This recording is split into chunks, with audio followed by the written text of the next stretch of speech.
This is the beginning of the show. I don't know if that's all I got. Yeah, pretty much. I was going to do a song, but then for some reason that popped in my head. That wasn't bad on a whim. It wasn't bad on a whim. So I guess we started. So welcome to Don't Get Your Hopes Up, the podcast where you get exactly what you pay for, and it's free. So you'll get what you get, and you'll fucking like it. My name is Josh Allen, aka Lore. I probably should not have identified myself based on the quality of this podcast generally. Just remain anonymous. So my name is Mike B, aka Fony. Joining me is Mike B, aka Fony. Oh, we're off to a good start with this one. I think this is going places. It's the shows where we have the best amount of content and things to talk about. Usually, we just completely fuck the entire beginning. Yeah, so it's that's just good. Garbage. Yeah, the ones where we have nothing to talk about, well, let's just wing it. It's like those are the ones that it's like everything rolls together perfectly and everything just works. Yeah. But we never try a second time because really, don't get your hopes up. Yep. So speaking of not getting your hopes up, I have the perfect intro for this. But someone at work is gonna be so mad at me. So speaking of not getting your hopes up, there was some stuff announced at Gamescom. I'm entertaining myself right now. What? So Blizzard announced some stuff at Gamescom. Okay. Don't get your hopes up. I'm completely lost. Oh God, I'm completely lost. Return to Karazhan, jackass. Oh. It's right fucking here in the notes. Oh, but it's asshole. like the second one. You never go in order, and I don't know. So I wasn't. I thought you were just making shit up. No, whatever. Okay. So when I said Gamescom, I wasn't talking about Twitch acquiring Curse. I wasn't talking about Twitter filters. I wasn't talking about fucking PayPal. Okay. I thought you were just want to pull some shit out your ass and just throw it at the beginning of the show. That's was not whatever. Anyways. Yeah. So you guys rehashing old content. That's cool. Yeah. I mean, I don't know what you're talking about. Yes. That's about the extent of what I can say on the topic, by the way. Oh, is it really? Mm-hmm. I didn't even think about that. Yeah, it might be something you can't really talk about. Man, I thought we were going to go back to the legendary days, talking about rehashing old content and run out of original ideas. And I'm so happy I get to do this. Oh, it's coming back as a dungeon. Okay. Oh, or mega dungeon. Right? The mega dungeon. That's right. So the 9 bosses or something. Okay. Oh my God.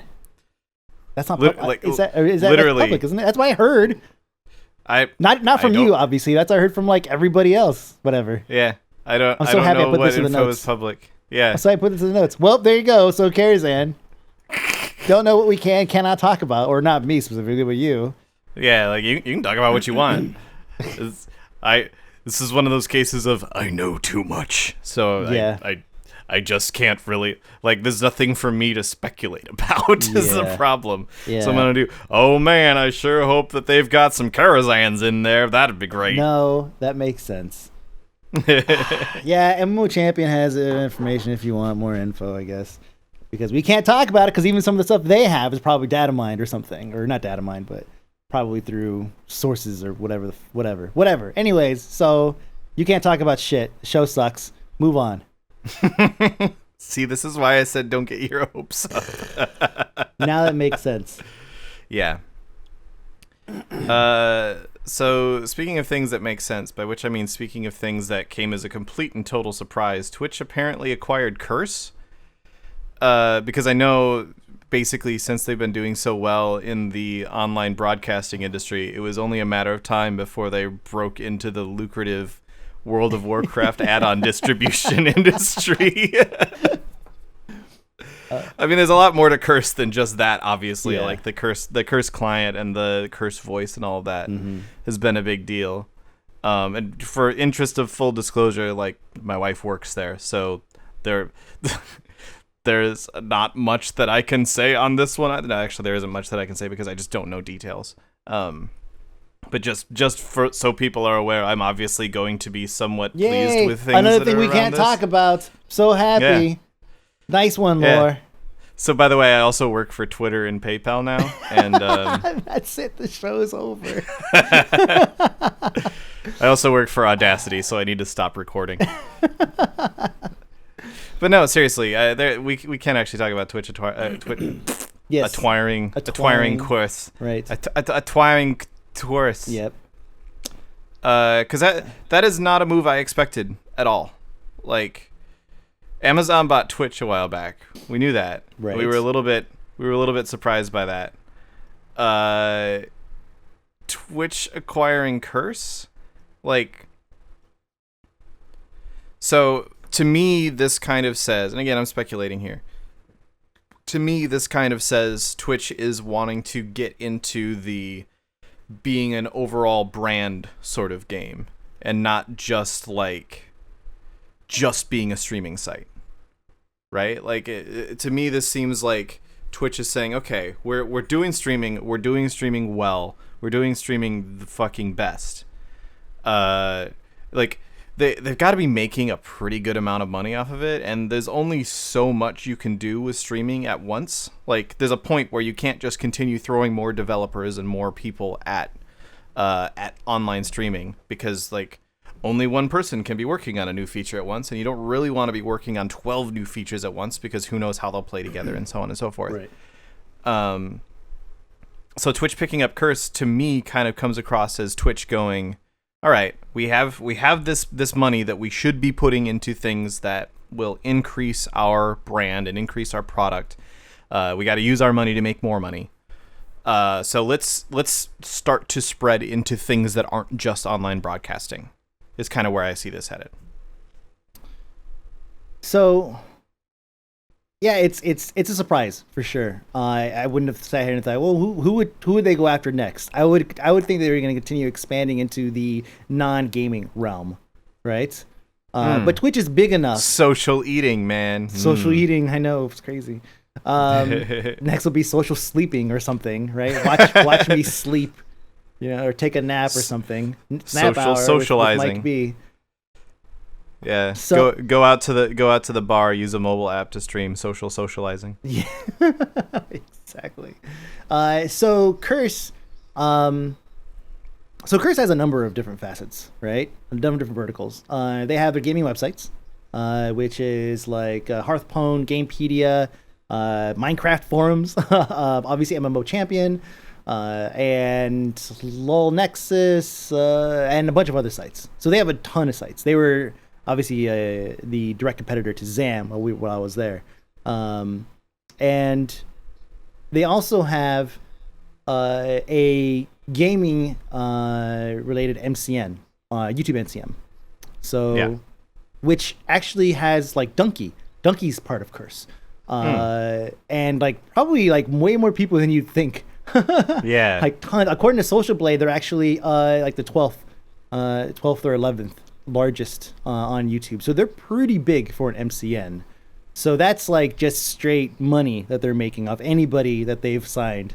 Now they haven't been very active lately in terms of like actively pursuing and trying to recruit people, as far as I know.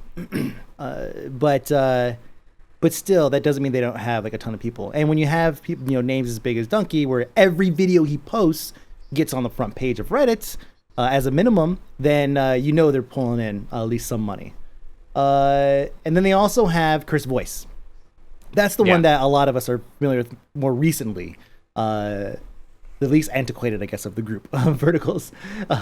And that's with, they actually just got like 30 million. We talked about it here on the show, actually. Riot actually invested $30 million into Curse Voice not too long ago. And I can't remember if that was before or after they ended up moving like across the street from the Riot offices. But yeah. Oh, no, So Curse's offices are pretty far from Riot's offices. Right. Well, they used to be in like Blizzard. Oklahoma, so or whatever.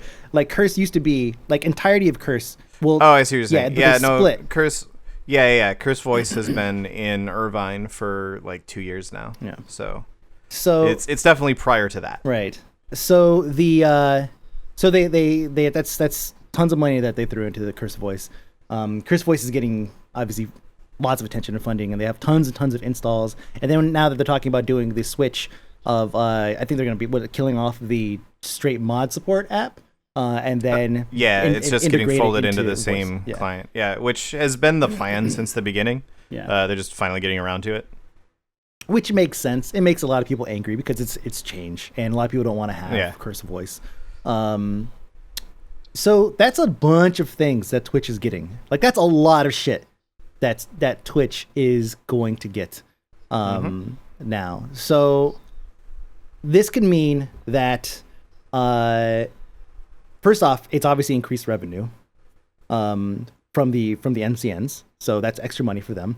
It's also because their MCN allows them to use to sell their own advertisements.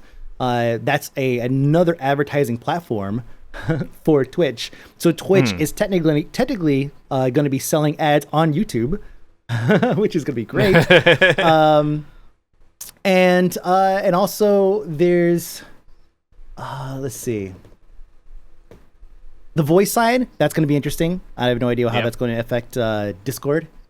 Yeah. But with Twitch, I mean, I doubt it will really affect Discord. It might give Curse Voice an advantage in terms of like the developers will obviously have a stronger understanding of the API, but I doubt they're going to be like, oh, okay, now we own Curse Voice, so we're shutting down our API. You can't attach things into Twitch anymore, because that would also affect things like Twitch alerts and like Moxie and stuff like that. Yeah, I can't imagine that Twitch is going to just basically give Discord the boot. That would be exactly. That would be seen far and wide as a huge dick move.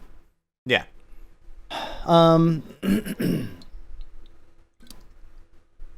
And yeah, it's just basically, I think the advertising element of it and the voice is going to be huge for them. All those integrations, everything they're going to be able to do, whatever those might be, that's going to be a pretty big deal. And I mean, as far as the site, I think the sites are going to be just there to make money. You know, like it's just like, if they're profitable, then great. Then they'll just continue doing what they're doing. And what Champion will once again get a massive spike when the expansion drops, and then once again, 3 months after the expansions, it'll go back into maintenance mode. And all the other sites are just going to do what they're doing. But that's pretty much it. Yeah, I mean, it seems like a good like overall investment and move. It's a lot of technology they're getting their hands on, a ton of tech. Yeah, they're getting their hands. Yeah, definitely. Like acquiring Curse was definitely a good move. I was just surprised that Twitch was the one that made it, basically. Like that it was Twitch acquiring Curse and not like Amazon directly acquiring Curse or I don't know, like Tencent acquiring Curse. They own fucking everything else. Why not Curse too? I actually assumed it was going to be Tencent because that $30 million from Riot, knowing that a lot of Riot's money or investment and shareholders are Tencent. So I thought that would be the next logical step. Yeah. Like, I was also definitely surprised when it was like, oh yeah, like I read Curse acquired by and then the letter T, and my brain just filled the rest of that in with Tencent at first. And I was like, oh wait, no, that's his Twitch. Interesting. But yeah, like it. So I definitely think, I kind of said this already, but I definitely think that Twitch is starting to want to look into getting more into the gaming space than just the you can stream on our website side of things. And they've started branching into like things that are sort of secondary to streaming quite a bit already. But this to me kind of says, all right, we're going to pick up Curse. We're going to start funneling a whole bunch of our funding into Curse. Curse can now expand what it's doing in a lot of different ways. There's things like Gamepedia, but I think a lot of people have all the like sub Gamepedia sort of things like Wowpedia and so on. But there's definitely ways that those sites could be improved. and those improvements could then result in more access and so on.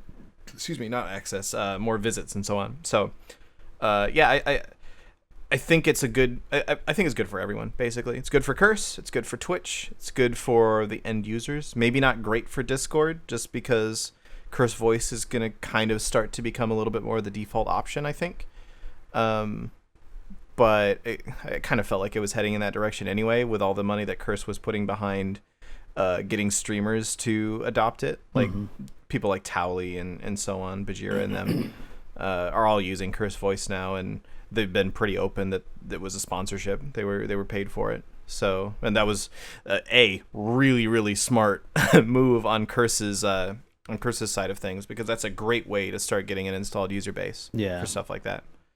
And now with the add-on client sort of switching over, you kind of mentioned like people are going to be upset because they have to change to the new thing, and some of them don't want Curse Voice. I honestly, the new experience I've been running, because you can actually do it right now on PC. It's actually live now for everybody on Mac, but you can do it on PC if you get the alpha client, which you just get through. You go to Help and About Curse, and there's a switch to alpha button. And I've had that for a couple of weeks now, I think. And the new add-on client is so good. It's so much better. I like it a lot. So, yeah. Also, I can theme it as Horde, so that automatically makes it better than everything else. Oh yeah, that's pretty hard to, yeah. Yeah. Yeah, I think the biggest thing is like, the Amazon brand is pretty ubiquitous. Twitch in the gaming space is pretty ubiquitous. Curse was not. Like it is if you're like a hardcore gamer, right? Yeah. But not necessarily like the average Joe. Like the average They're a Joe, little bit. Go ahead. Like the average like console player probably heard of Twitch, right? They have the app or something, right? Like on their PS4 or their Xbox. But definitely Curse does not have the reach of Twitch. So I don't know what that will mean for the Curse brand in terms of getting them out there more, and what kind of angle they could push with it. Like we could guess what the angle was with Amazon. I mean, for Amazon, it's just more data in the long run. There's more data fueling their suggestion algorithms and whatever else they have. It's just more data for them. Yeah. And to me, I think part of the question here is Curse going to continue to be Curse? Because this is an acquisition, not a they're not owning a controlling share of Curse. Yeah, it's not like a rev share or anything like that. Exactly. Yeah, they've completely bought Curse. So I guess another question is, does Curse as a brand continue to stick around, or does Twitch kind of go, you know what, this brand isn't as useful as your products? Maybe they want to now say that it's not the Curse network, it's the Twitch network or something. They could, yeah, and it's true. Yeah. It's absolutely Twitch voice. True. Like Curse was going through the same issues that we were at Zam, where it was hard to get that branding across to everybody. People were like, what's Zam? Like, yeah, Wowhead. They're like, oh yeah, okay, yeah, I know Zam. Yeah, a lot of people are like that with Curse. Like, what's Curse? MMO champion. Oh fuck. Oh, yeah. Okay, yeah. Exactly. Yeah. Gamepedia. Oh, okay, yeah. The Destiny site that everybody uses. I would definitely say out of everything they bought, Curse probably is the weakest brand. I mean, in terms of like they could replace it with Twitch and just go to town. Oh yeah, I see what you mean. Yeah, like of everything that they just got with the Curse acquisition, the name Curse is not the strong part. Right. What you're saying. Exactly. Yeah. Yeah, I would agree with that. I think it would be weird to me personally to go get my add-ons from Twitch instead of going to get my add-ons from Curse, and there's probably some identity issues there. Like, oh yeah, I just go to Twitch. Yeah. What? Like, is if you go to the Twitch front page, does it have a whole bunch of streamers and then an add-ons tab? Like, that would be weird. I kind of expect that the Curse brand will stick around in sort of those respects, but yeah, it's still a really, really interesting transition and acquisition. I am happy for everyone involved. Yep. Not least because my wife works there and she's also happy with it. So, yeah. Yeah. So speaking about streaming and issues that streamers have faced, and different sort of ways to get around those issues, especially when it comes to accepting money. This is a very loose connection, but it made sense, I promise. So this is actually huge for streamers, especially the bigger streamers. This is actually massive. PayPal has updated their terms of use, or whatever it's called, specifically the buyer protection exceptions. They've added some, or exceptions, excuse me. They've added some new exceptions to when they're going to be like, because PayPal historically, they've always been very, very pro buyer. Like if you spend money through PayPal and you get a thing and you don't like the thing, or the thing you feel is not what you purchased, is not what you were promised, right, then PayPal will just take the money from the person that sold it to you and give it back. Mm-hmm. Because PayPal is, they want people to, they sort of saw initially like, okay, convincing sellers to use PayPal will be really easy if that's what the buyers want to use, and the buyers will want to use it if they know that they can then be protected when they're purchasing things. And a lot of it came out for, like, it originally was owned by eBay, so a lot of it made sense in that context as well, where it's like you're gonna buy something off of some random dude on eBay. You want some kind of protection. Yeah, you want to know that if you don't get what it is, that guy's not just gonna fuck off and never talk to you again. Mm-hmm. Like if you order an Xbox 360 and instead you get a brick, you're gonna be mad. Or a picture of an Xbox 360. A picture of an Xbox, which has happened. Yes. But anyway, they've added some new exceptions to that rule. Previously, there were a few things in there, but the important ones that they've added were anything related to gambling, gaming, or any activity involving a chance to win a prize. So now if you go to a gambling site and you say, hey, I'm going to give like Poker Stars or whatever it's called $100, then you immediately lose that $100. You can't then go to PayPal and say, excuse me, it's called Poker Stars and there were no stars anywhere that I saw, and get your $100 back. Right. Payments on crowdfunding and or crowd lending platforms. So you can't go to, this is actually a huge problem for like Kickstarter and for things like Indiegogo and so on. It's why a lot of such sites have stopped accepting PayPal, because if you were to go to Kickstarter and say, yes, I will pledge $200 to get this thing, and then the thing gets funded and they pay out that $200, and then I forget what the amount of time was, but if it's like 3 months later, you decide, you know what, I've decided I don't really want this thing anymore. It's been 3 months. I know they originally told me it was going to be 6, but I've decided that I don't want it now. Then you could get your money back. And then the thing you kickstarted is now out that amount of money. Despite the fact that when you backed that project, you knew full well like what you were getting yourself into. Right. But the big one is donations. That's huge. Now, anything that ever, under any circumstances, qualifies as a donation, PayPal will not refund that for buyer protection.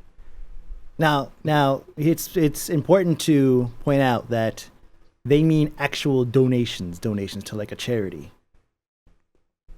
Tips for a service, which is what we provide, that's still a gray area.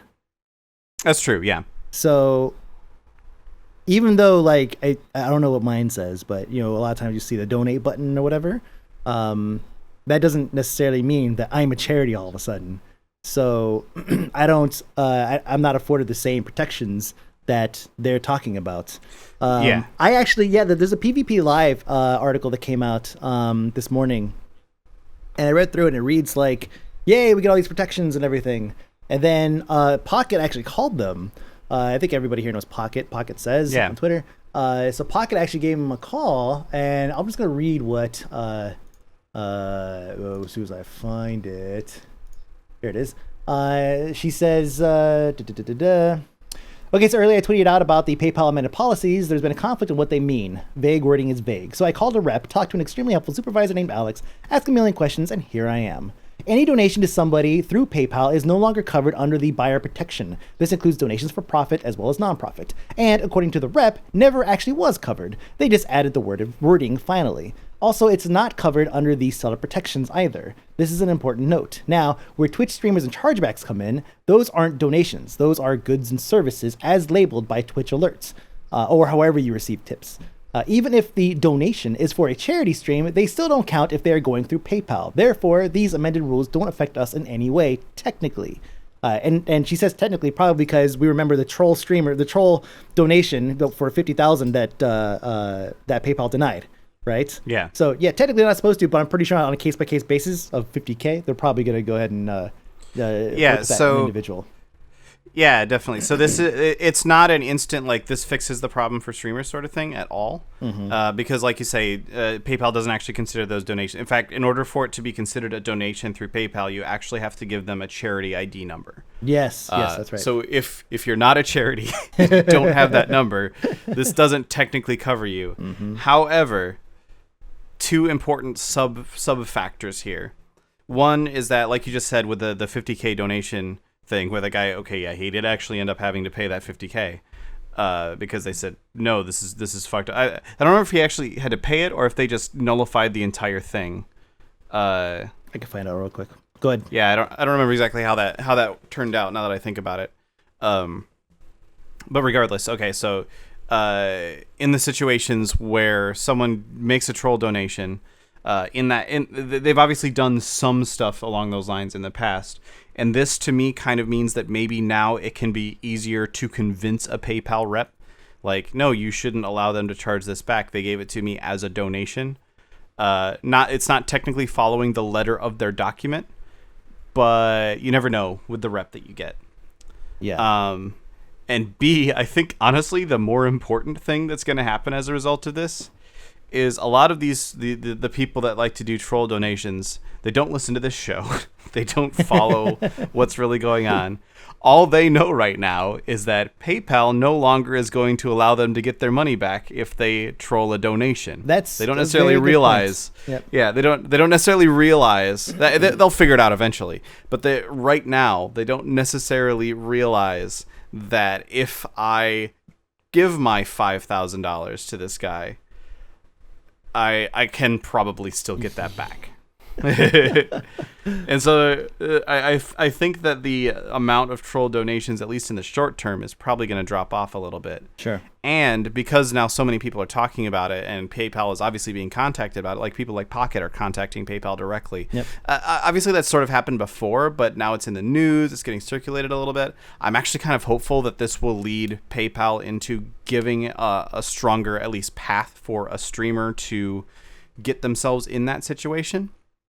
Where they can say, okay, like maybe PayPal needs to look into some category that's between buying something for goods and services and you have an actual registered with the government charity.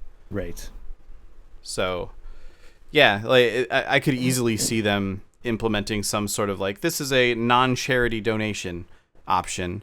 And then when you go to donate that money through PayPal, it will pop up with a big fucking thing that says, this is a final, this donation is final, you will not get this back. Are you sure? Sort of thing. Yeah, and I mean, I think that just goes on to the account. Like, yeah, when they go to send the money, there's that page where they go to confirm, and it should just say right there, you know? It's like, exactly. Because PayPal knows what the count is. It's not a donation account. Yeah, so totally. That makes sense. Yeah. Yeah, so it's not the massive savior that a lot of people initially thought it was. Like, I saw the PvP Live article, and I did think it was suspicious that I couldn't find any other articles about it at the time. Because PvP Live, like, I don't really know who writes their articles. I don't really know, in fact, who wrote this one. Dustin Steiner. I don't know anything about him. Apparently, he's done a lot of esports stuff, which is cool. Don't know anything about him. PvP Live, not usually the place that I go to for all of my PayPal related news. So I was like, okay, there's this PvP Live article. Let me see if I can find something like this on, Polygon or something else. And I couldn't. So I thought that was a little bit weird, but yeah. Yeah. Yeah. So speaking of that, which I just thought of. So this isn't even in the notes. Oh, here we go. But speaking of finding other places to look for information, Gawker actually announced just yesterday that they're shutting down next week, which we kind of knew was coming. But well, we weren't. I don't think we knew that Gawker itself was going to go down because everything else found a home. That's true. Everything else found a home. Who bought it? Univision. Yeah. Okay. So yeah, Univision. Bought, I guess, everything else, except for Gawker. So yeah, it's glorious, man. I mean, I think everybody wants to pin this on the Hulk, right? Like Hulkamania, man. Like, yeah. Just came in and just fucking DDT suplex something, man. Just like boom, see ya. And it goes back to the time when Gawker, they posted that leaked sex tape or whatever, and it said a judge told us to take this video down, and we won't. Here it is, or something like that. It's, man. That's the point where you have to say, like, okay, all right, if so, they and their subsites have done a lot of really shady shit in the past, right? Like, Kotaku is the one that comes up for me a lot, just because being in the gaming industry, I hear about shit a lot. But they're the ones that were like, yeah, we're just gonna start leaking a whole bunch of like they got wind of a bunch of stuff that, like, I think it was Ubisoft was the big one about Assassin's Creed, and they were like, yeah, we're gonna just leak this. And then they got mad that Ubisoft stopped inviting them to press events, and it was kind of like what? Like, of course they're not going to invite you to their events when you just leak their shit. Like, that's how this works. They were like, oh, they're trying to shut us down. They're trying to stop free speech. And it's like, no, you fucking assholes. They're just not bringing you to their event to get first crack at the information. You can then report on what the other sites report the second it goes up, you dumbasses. I'm maybe a little bit salty about that one. But yeah, so like they've done a lot of shady shit across the network in the past. But when you go, we were legally ordered to not post this video, here it is. Like, in that order, you kind of deserve what's coming to you at that point. Like, that's an open and shut case. That's a case that was already shut, basically. That was they were told legally, do not post this video, that they did. And so, like, the Hulk at that point just kind of has to go, guys, and there you go. So yeah, I kind of, like, although Gawker has kind of been a big name in the industry for a long time, I don't really have much sympathy for them in this case. No. Like, sometimes people do stupid shit and they get what they deserve for it. And there's an amount of schadenfreude in my system that really makes me appreciate that. Yeah, it's so. Also, what's funny is one of the guys who's funding the lawsuit, Peter Thiel. Oh yeah. Billionaire VC. One of the guys that was one of the main, investments in this whole case against them. He was outed by them, like, but in this article that was just like, what was this? 2000 and is this really 2007? No. Yeah, 2007. And it said basically Peter Thiel is totally gay, people, and obviously he wasn't out. Obviously, right. And and like, you read the article and it's just like, and it says it's not a big deal, but in the VC world it might be. And it's like, well, why are you putting this article out here? Yeah. But I think it's great that one of the many people that Gawker has basically slandered, or whatever you want to call it, talked shit about, is actually funding their demise. I love it. Yeah. I love it. Yeah. Oh yeah. Yeah. Like, if you're in that, like, and regardless of what world you're in and what industry you're in and everything, it is not the place of a news site to disclose your sexual preferences. Like, that's not... What? No, don't do that. That's stupid. Are you a tabloid? Is that what's happening? Because if you're a tabloid, I give even less of a shit about you getting shut down. So yeah, R.I.P. Gawker, except not really. Exactly. So speaking of losing low-quality bullshit websites, Twitter announced, was it just today? I think it was just today. I think it was today. I can't remember anymore. We very rarely get news the day of. Usually it's the day after.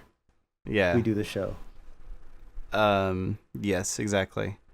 Twitter, though, has started to roll out some new anti-harassment stuff. I'm making finger quotes as I say anti-harassment. They're adding, I guess not even adding, more like expanding a feature where you can stop getting notifications from people that aren't you, which has been around for a while. But they're giving it out to more people or something. I'm not sure entirely how that works. I was under the impression, based on the articles I read, that they were passing it out to people that, like previously it was only people who were verified, but now it's anybody. But I know people that aren't verified that have had it enabled for a while, so I'm not entirely sure what that's all about. But the bigger one is they're actually adding a new filter, which is an expansion of some of their other algorithms, like while you were away, this is the interesting stuff, and so on. That's actually filtering things out. It's meant to filter out quote unquote low quality tweets. Mm-hmm. And kind of the example they gave with it was like spam bots, basically. Like, this is the 40th person. Everywhere, yeah. Yeah, exactly. Like, I tweeted something about Bastion earlier, and the Bastion video, which was fucking amazing, by the way. Like, actual, like, caused me to feel feelings, which I don't like. Don't like being forced to feel feelings, and I'm very angry at the Overwatch development team for making me feel these things. That's a feeling. I know, and I don't like that either. See, it just keeps going. But yeah, like I tweeted something about it, and a spam bot was like, "Hey, let's have sex." I'm like, not right now. I'm vulnerable. It's just like actually the worst time. You can do that. Yeah, exactly. So I haven't seen this thing in action. Yeah, me either. It's not. I don't think it's actually active yet. But I saw your tweets about it earlier, talking about how you made a tweet that kind of made sense, like in the context of like Call of Duty or whatever it was you were citing. Yeah. And do you actually have that tweet available? I have it somewhere. It's on your. I'll go pull it up. Here. It's on my Twitter page. Yeah. And it was this morning. And yeah, here you go. So like, if I play a Death Knight and if I play it a lot and I tweet about it a lot, will Twitter filter out my tweets because I talk about death so much? Here it is. Yeah. I used murder of crows to kill that disgusting oozling. Might come up as negative due to the words murder, kill, and disgusting. Yeah. And that makes sense. So the reason I said that is because we actually we went through a period of time at work where we were trying out different social media tools. Because there's lots of different websites or different places now. Like Adobe has this thing called Adobe Social. Mm-hmm. There was one called Argyle that we tried for a little while, which was it's the most hipster name possible. Oh my god. Yeah, exactly. So we were trying all these different, like, this is your ultimate social media solution, and then we ultimately settled on we're just going to use the actual fucking websites and like copy paste a bunch if we have to. Mm-hmm. And the reason was, like, a lot of like Twitter doesn't really expose its API well enough to keep up to the minute things, so you have to like refresh them manually a whole bunch, and various other issues. But all of them had this sort of like, we're going to predict sentiment thing for you, and we're going to automatically categorize all of the sentiment that everybody, like sentiment being, are people happy about this thing that you tweeted? Are people sad about this thing that you tweeted? Oh yeah, I've seen this. Mm-hmm. Yeah. Like, when you tweeted this thing, did people react positively or negatively? Which is an important thing, because just because something gets interacted with, and like its impressions go up and people retweet it a whole bunch, doesn't necessarily mean that people like it. Right. Donald fucking Trump gets a lot of retweets. Yes, exactly. That's a really good example. Yeah. And it was always wrong. Always, 100%, always wrong.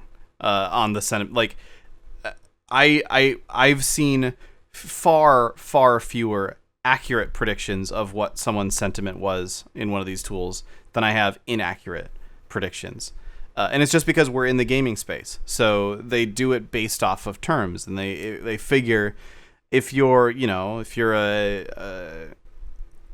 like a news site, for example, and someone's tweeting you about murder, then that's probably a bad thing. They're probably sad that there was a murder or so on. Or they're just talking about a murder, but regardless, their overall reaction to it, they're not going to be like, "Oh, fuck yes, more murder." Like, that's not...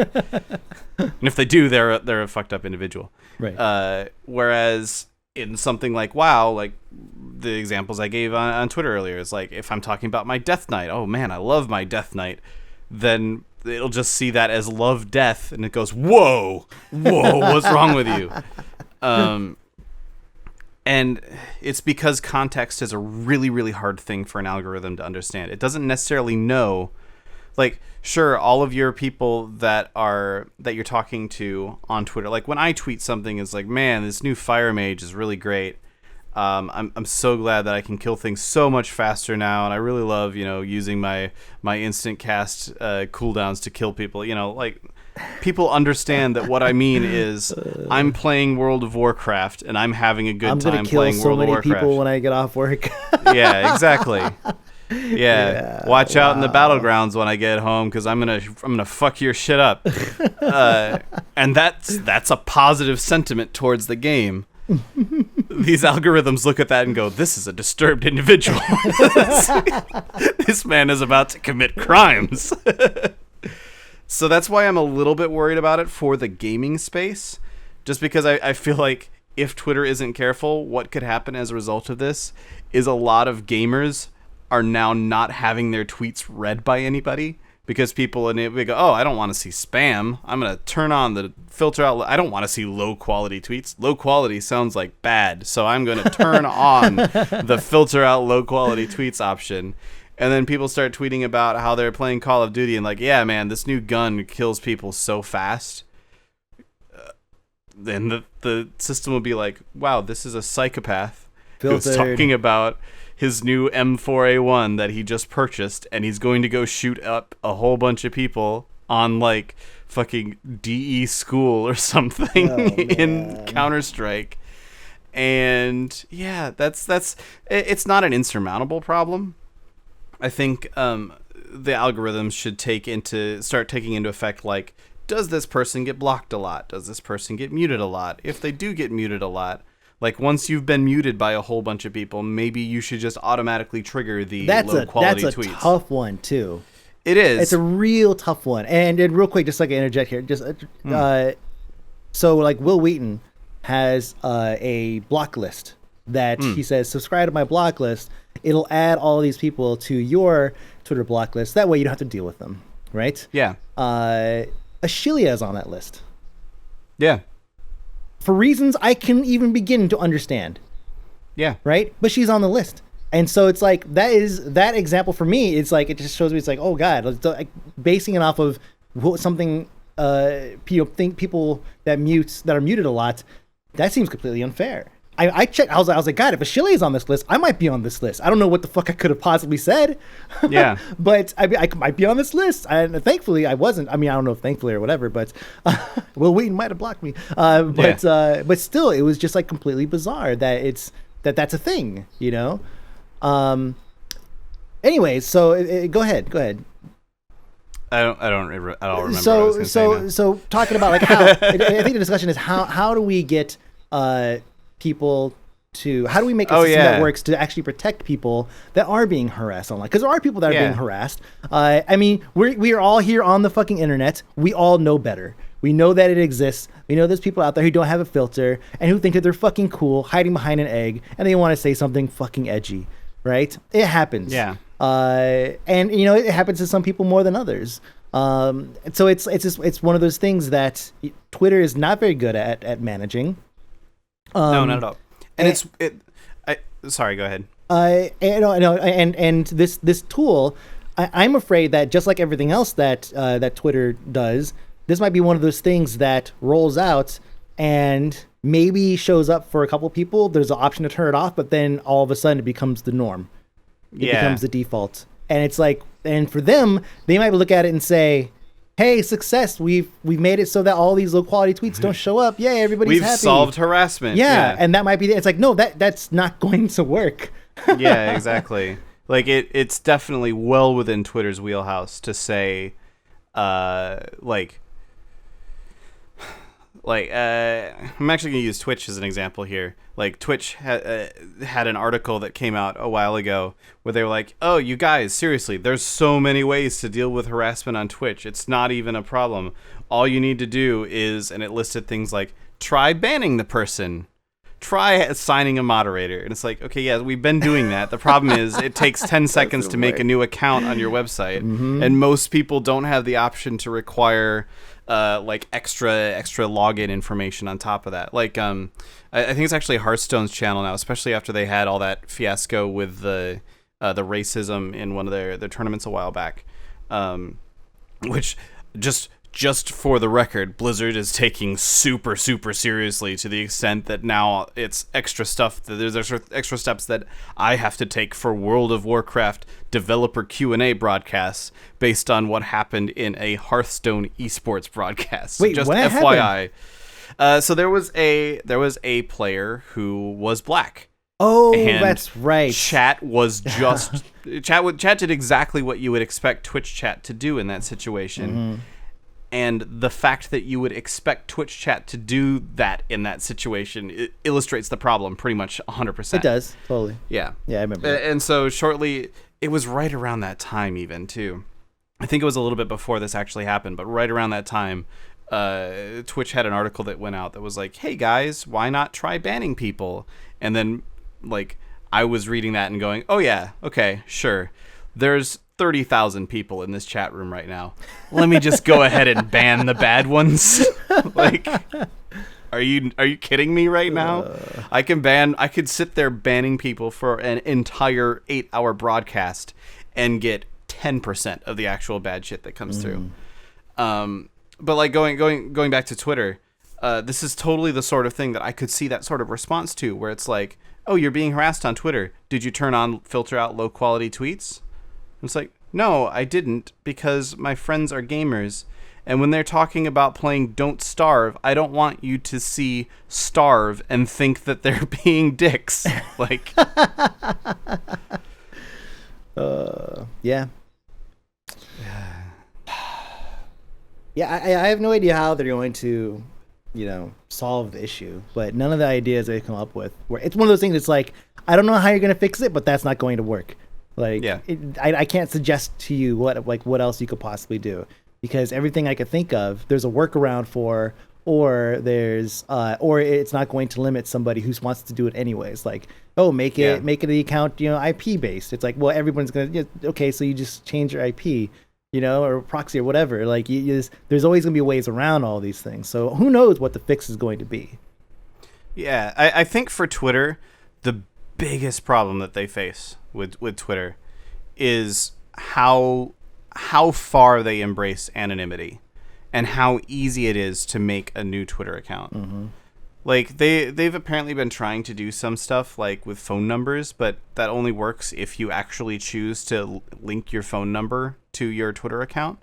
They really need to find some way to say this user is the same as that user, so block everybody that user is already blocked by. Or excuse me, have everybody that has already blocked that user block this one too.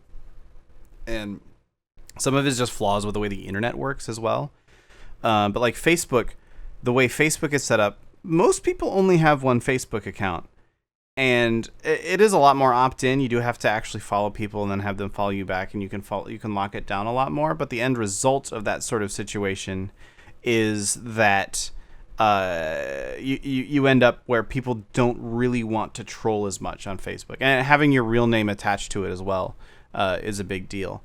I don't think Twitter needs to go that far, but they need to be investing a lot more into finding ways to weed out those repeat offenders, because it's the repeat offenders that are the problem. They're the people that are really sort of they're just being a problem on Twitter. They're making new accounts. Oh, you banned me on that account. Like, I just the other day had somebody tweet something at me about how I was a fucking retard and I needed to choke and die or something, and so I blocked him because the fuck? I don't have any interest in You shouldn't reading even say anything this because. guy has to You say. need to add because. Wait, seriously. And then he made a new account and like started just like ranting at me and calling me a whole bunch of like slurs and shit. And I was like, I actually quote tweeted it because I was like, this is because every once in a while on my account, like I'll get a couple people that are just absolute hardcore dicks, and so I'll feel like I need to say something like, if you're gonna be an asshole, I'm gonna mute you.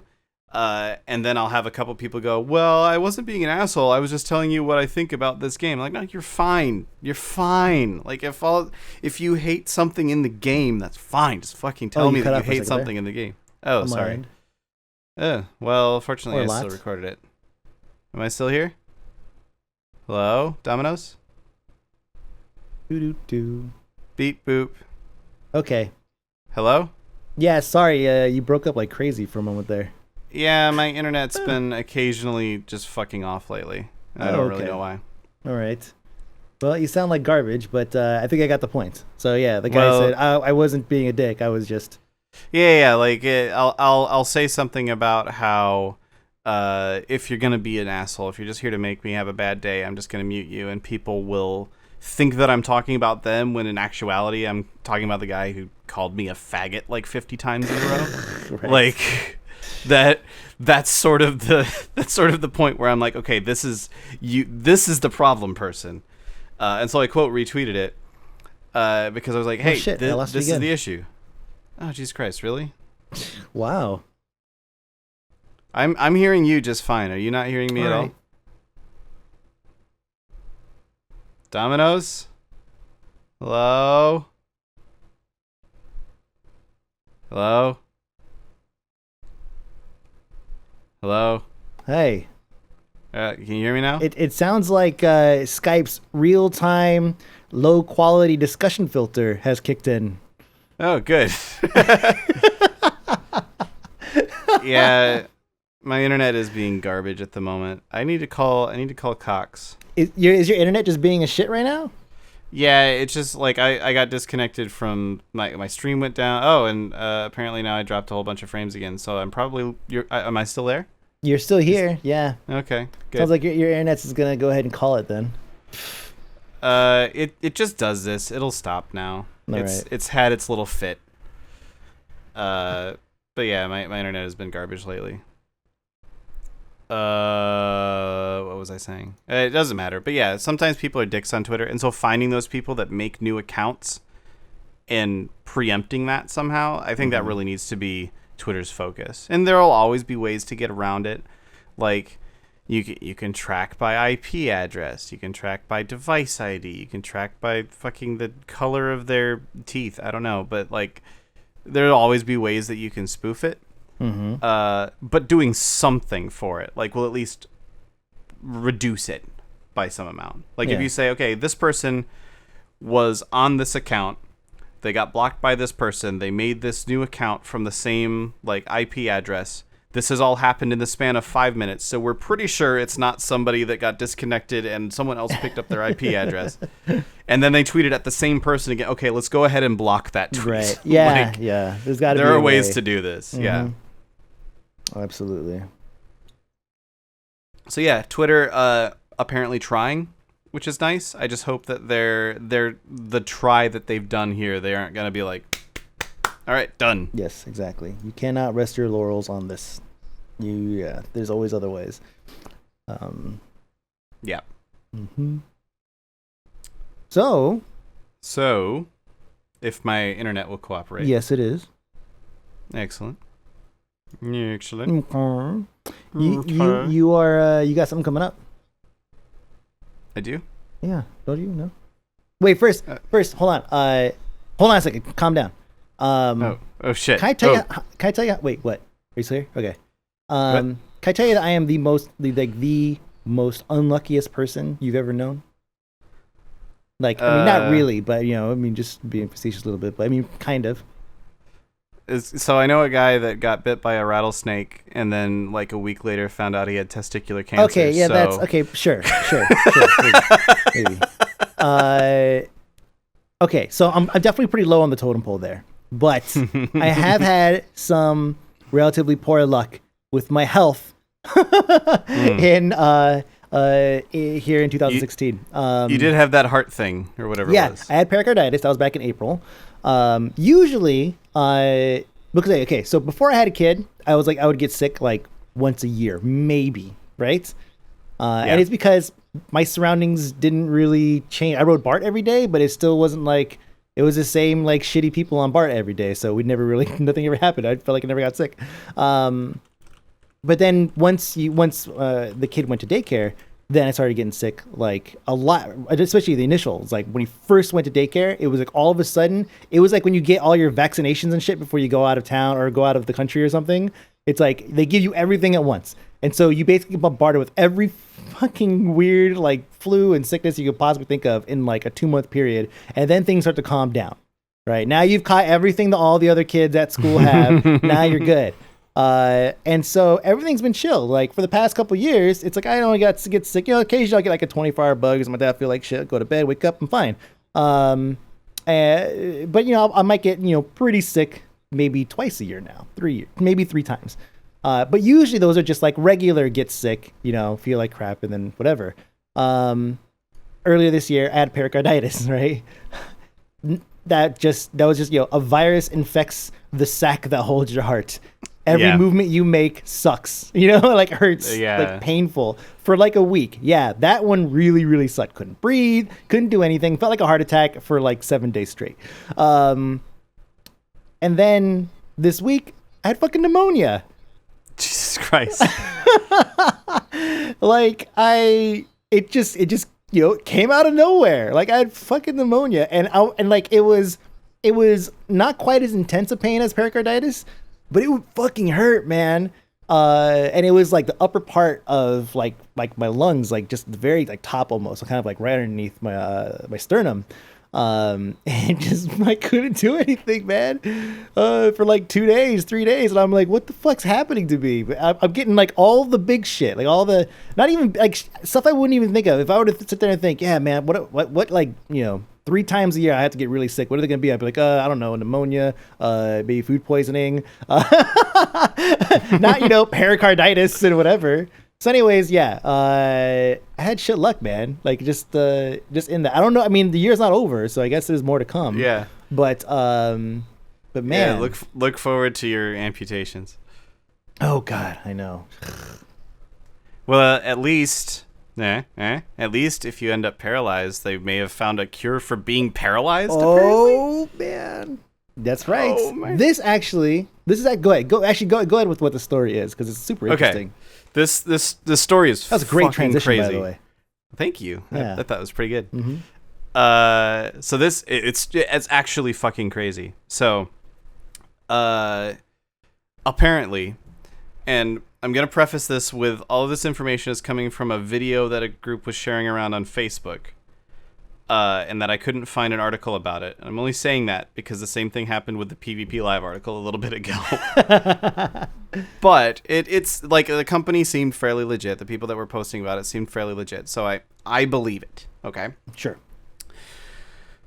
So there was this company that they're working on like basically like a robotic exoskeleton for people who are paralyzed, like paraplegic, quadriplegic, basically can't move some part of themselves.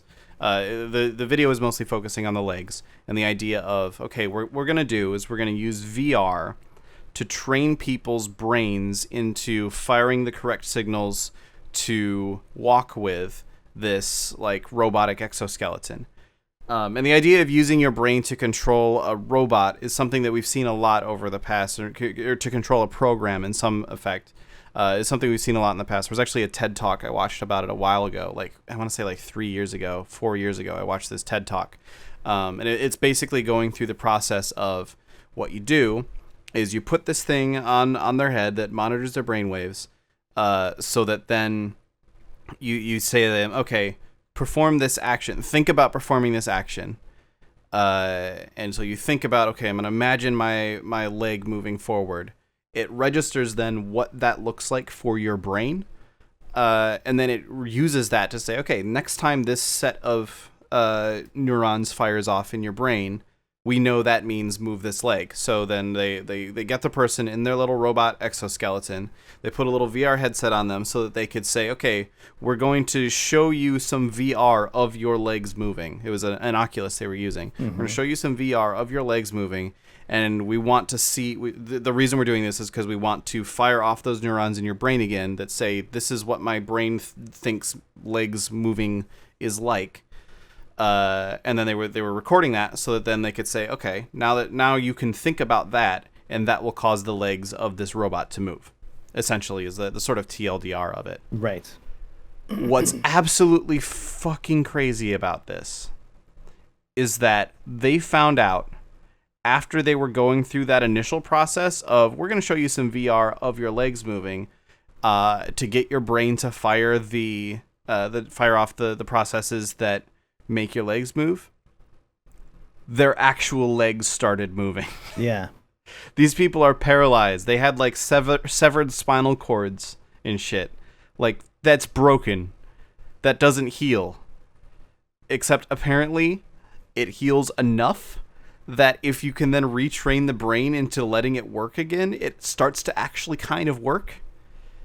And that's just fucking crazy. It is. Yeah, it's, it initially kind of reminded me of the trick that they use for amputees that they experience like those ghost pains. The phantom pains. The phantom pains, yeah. So they experience Metal Gear Solid, yeah. Yeah, yes, thank you. So like, let's say if you lose your right, hand right below the elbow, right arm below the elbow, they use that mirror trick. And it kind of gives you this like kind of bizarre sensation to help you kind of manage those things, right? Right. None of this is a cure or whatever, but it's just kind of one of those like mind tricks to make you feel like, you that you have your this appendage still and kind of manage some of those feelings and whatnot. But this is like next level, I thought that's what this was. I was like, oh yeah, this is, because if you look at it in the video, like they're using the Oculus, they're looking down and they're watching themselves move these VR feet.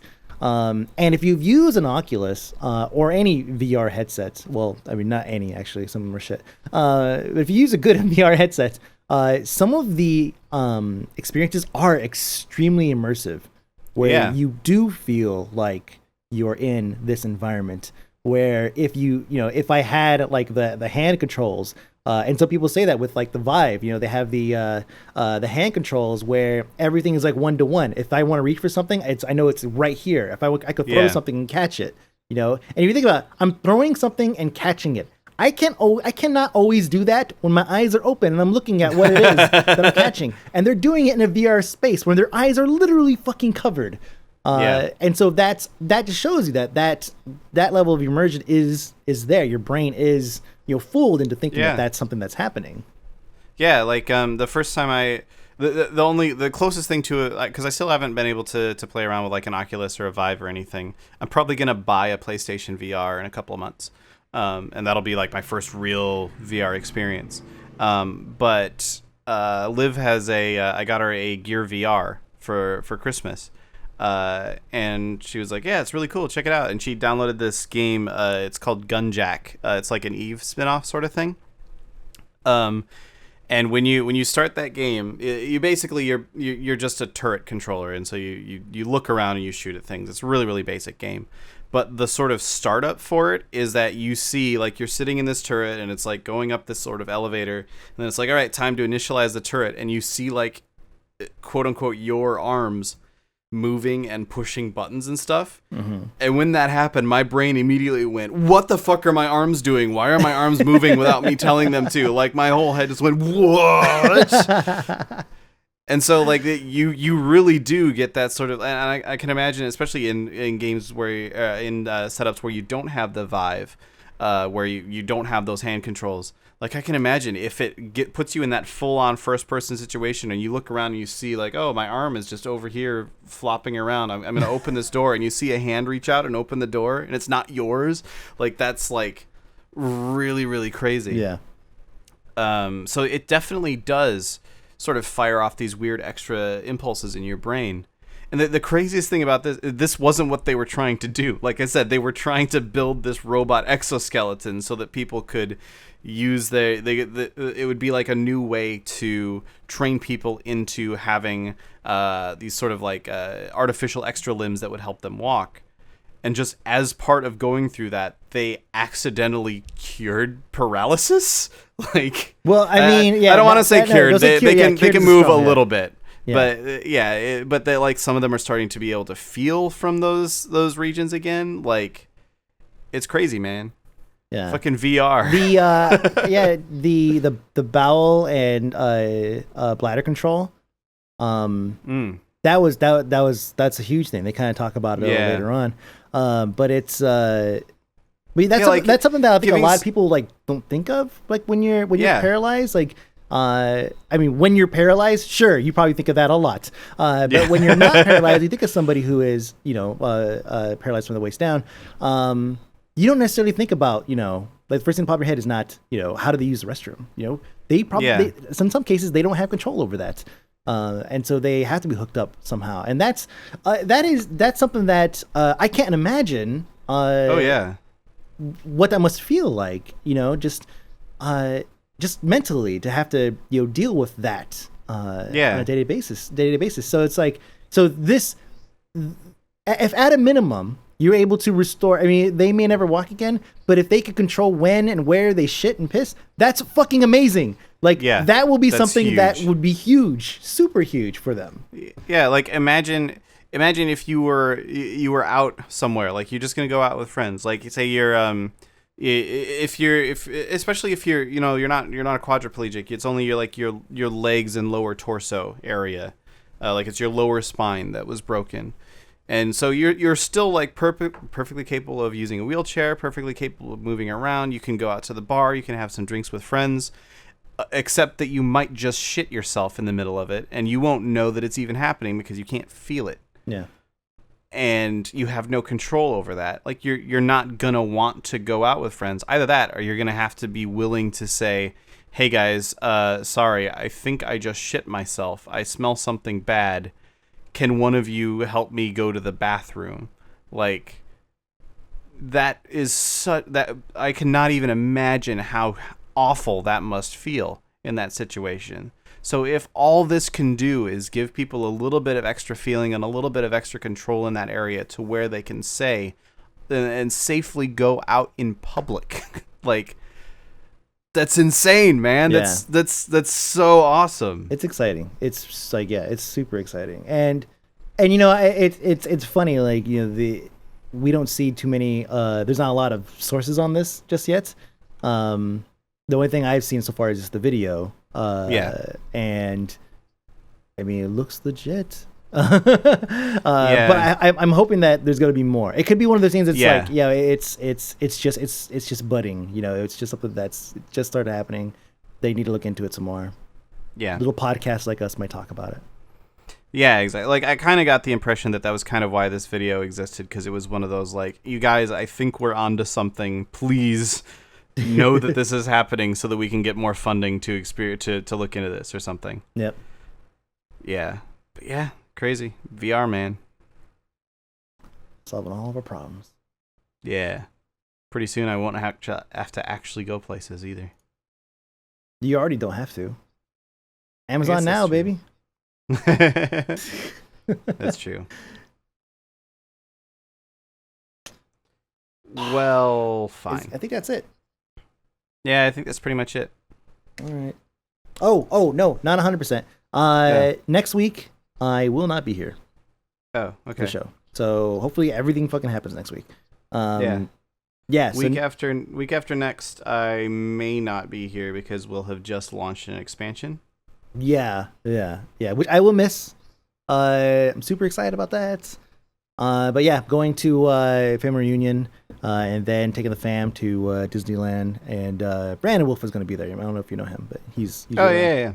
So so that's what we're going to be doing. And don't worry, Sunday is going to be taken care of. Turns out there's some convention or something happening down here in our side of the bay, and so there's going to be some people down here partying and just keeping the place warm and keeping Sunday fed. So everything's fine. Nice. Everything works out perfectly. So yeah, we'll be gone for that. Yeah.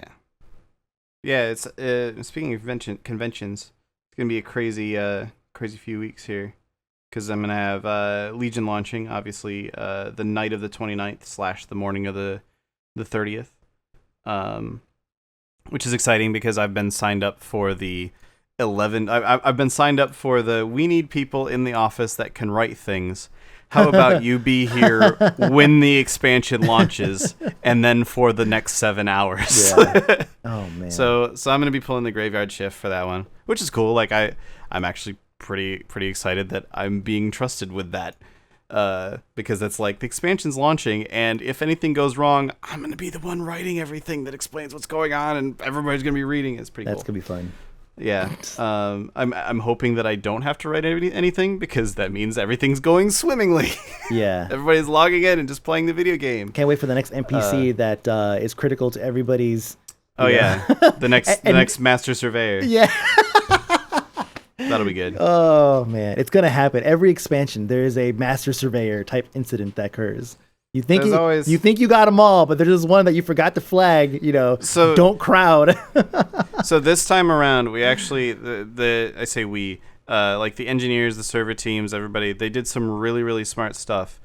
They've gone through launch like 3 or 4 times now on beta servers, and just been like, okay, here's what we're gonna do, everybody. We're going to tell beta that it's only on Warlords of Draenor. We're gonna have a whole bunch of you log in. We're gonna put all of you in. I think they put everybody in Dalaran or something. Put everybody in the pre. I guess it wouldn't have been Dalaran. It would have just been the capital cities or something. We're gonna put everybody where they should be when the expansion launches, and then we're going to flip the switch and see what breaks. And they would get like thousands of players. So like usually at least the population of your average server, right, going through all these zones, and they'd say, okay, we found out people got stuck on this quest. We found out people got stuck on that quest. We found out this thing broke when 400 people tried to interact with it at once, and it's pretty cool. So I'll knock on wood a little bit, just because I don't want to jinx it. But I'm feeling pretty good about this one. Hopefully what ends up happening is everything goes completely smooth. My boss shows up at 3 a.m. and says, "Everybody went home. You can leave." Yeah. We'll see. That's not gonna happen, but that'd be nice. All right. Well, good luck. I'll be like, but I just got to level 104. I really want to keep playing. Yeah. And then, of course, immediately after launch, I'm going to PAX, so that'll be cool. That's gonna be good. Yeah, I've never been to a PAX before. I'm only gonna be there for one day, which was largely because I didn't want to be like, hey, the expansion just launched. Let's hang out in a hotel room for 3 weeks. It would be like 3 days, but yeah, should be cool. Yeah, PAX is super fun, man. It's total. It's like BlizzCon, where it's very fan focused, but very very broad. Obviously, but there's tons. A lot of the vendors that are there, a lot of the game companies that are there. They're all there for the fans. So it's not like a huge press event, really. Right. So there's not a lot of like closed door stuff. Usually it's what you see is what you get. So you can go up and talk to them and everything. It's a really, really great fan service convention. Nice. So yeah, I will check it out. And we'll see. Yep. All right. Well, I'm going to go AFK over some more invasions. Asshole. And get paid.